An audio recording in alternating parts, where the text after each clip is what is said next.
Forever Skies have just released their 1.5.0 update, which is the biggest update Forever Skies has ever done. This one is known as the Airship Gardening Update, and as you can see here, it includes not just airship gardening, but loads and loads of other stuff as well.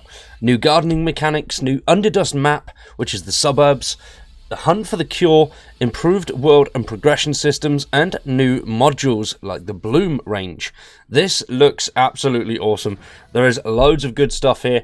Very excited for this update. Now, this came out on the 28th of March. I've had a little bit of a play around with it. It's really quite fun. I enjoyed the new modules. They look quite cool. And the Underdust map.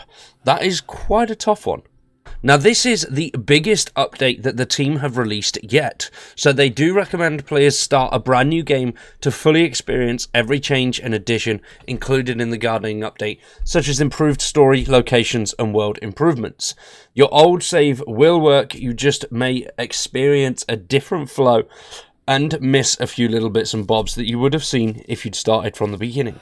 Now, the main addition is obviously the airship gardening. Gardening is now going to play an important role in the game loop, but also the story. If you do wish to keep your gardening setup simple, just a few crops for your food and for the story, you can completely do that. But if you want to go all out with these mechanics and make the most of it, it is safe to say you should be able to create some really impressive floating greenhouses. You'll be able to add water tanks, a distiller for different fertilizers, different sized pots, a network of pipes, sprinklers, and more. So that's really, really cool and definitely changes up how you're going to lay out your airship from the get-go. So I would definitely recommend starting a new game. I didn't try too much of the actual building with this because my airship that I've got, I did continue from my previous save rather than starting a new game, but I will be starting a new save. It could be something that we could do on a stream. I'm not 100% sure on where I'm going to go with that one yet, but let me know what you think down in the comments below. Now, all of these new modules and different building pieces can be found in several places across the map. Some more basic equipment like pots and water tanks are easy to find as they're placed in several locations, but more advanced technology like distillers and water generators are a tad rare, so make sure you check your studies menu. In most cases, you will need to plant the seed for the item you want to grow, and this process is relatively pain-free as all perishable items like food, medicine, and plants will now stack in your inventory. You can also increase the speed at which plants grow by adding special fertilizers from the distiller and fertilizers made from rotten food. Finally, rotten food is now fully functional. Plants that only grow in underdust, like breath nuts and more, can also be grown providing you craft the dust fertilizer and add it to the garden pot. Now, if you haven't progressed through the storyline and got to the sort of end bit under the dust, then I would recommend skipping this part because there may be some spoilers. But another big addition to this update is the story chapter 2. Now, the first part of the story came to the end with the viral evolution update, and they found what was left of Noah in the Underdust, followed by his research in the infected gardens. With that research, they were able to craft a hologram which provided coordinates to the location of the cure we've been looking for, as was Noah and the previous expedition before us. But as mentioned before, gardening will play a role in the next section of the story, and will also be taking our next trip down back to the surface of the planet. Which brings us to the next big part of this update, and that is the Underdust suburbs. Now, the Underdust suburbs, players will need to head here during the latest chapter of the search for the elusive cure, and it is 4 times larger than the first Underdust map in chapter 1, and a lot more open. Thankfully, there are a few landmarks to help you get your bearings around this foggy biome, and a large oxygen bottle to make exploration a lot easier. Inside this Underdust section, there are a hell of a load more useful blueprints and research items that will be able to craft, including plant seeds, organic substances, special fertilizers, blueprints for gardening technology, and a new upgraded version of the knife known as the air cutter. Now, another addition is a bit of combat. So with the exciting and new addition of an Underdust biome to explore, many players were hoping to exchange blows with the Mantis enemies and more. However, we made the difficult decision to temporarily hold off on this feature, but only for now. Now, as I mentioned with the spoilers, if you have got to the end of the first chapter, you will have seen the Mantis enemies, and they scared the absolute shit out of me the first time I met them. But the team will continue to say that whilst they have got combat working in development stages, they're not 100% happy with it, so they've decided to spend more time on it so it can be better in the future, but keep a watchful eye on other survival games so we know how passionate you guys are when it comes to things being done right, which is why the decision was made. In addition, we don't want combat to be isolated in this one location, we want it to be bigger and better, so some of our team are focused on this after the launch of the Airship Gardening update. For our next big feature, we have improved world and story progression. Now, the world is already absolutely amazing. It is massive, but they've added a whole host of new items and things which will help progress and make that storyline flow a little bit better than it previously did.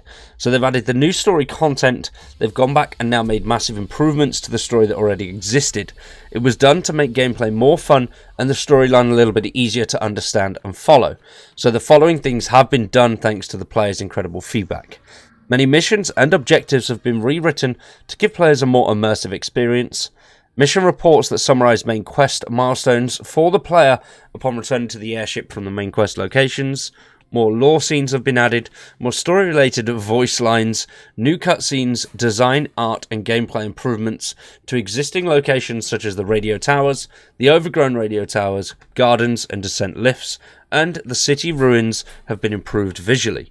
Again, we highly recommend players start a fresh save to fully experience all of the changes.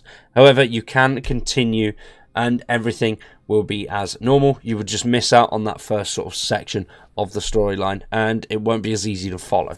Now, as mentioned, they've also added a whole new host of design imprints on the actual airship modules. So the first one is the Bloom range. The airship customization is important, and because of this, we've added the first new airship modules, the Bloom range, which kind of look really weird. They look very sort of greenhousey and vegan-y, I would say. Now, these modules can be found on our reworked data card system. More details are in the full patch notes, and we're just getting started with these new modules, and coming soon we plan to add additional modules like cockpits, balloons, exteriors, stairs and much more. And now for a smaller item, the HUD has been improved and reworked. They've made a few changes to the immunity, and thanks to the feedback, and the immunity circle on the HUD has become redundant as it was a no longer needed mechanic that you would have to manage. Instead, immunity is now tied to the story and will change as a scripted event, and immunity status can now be found on the inventory screen. It's cleaner and easier to understand, and certain icons were not explained well in the old design, such as using boosters or diseases. The new HUD displays these in a much clearer manner, and player parameters with distinguished stamina and energy and radiation zone alerts. Please let the team know your thoughts on the new HUD design. Is it an improvement? Let them know, because they are listening. Now, you can do that through all of the stuff in the description down below, such as their social media pages and the Steam forums and community hub. Finally, the flashlight. Now, recently, it seems like the team have confused people with the flashlight. I didn't notice it. I didn't play the 1.4.2 update. I was really busy, and obviously I've moved over to Starfield and done a few things there. But now we're back on the survival train. We're definitely going to keep an eye on how Forever Skies progresses over the next few months. Now, they do say that it may have caused confusion over how they've done that, so they do apologise on how that was handled. But the new flashlight is in this update, and it can be found on a dead expedition member on any basic radio tower.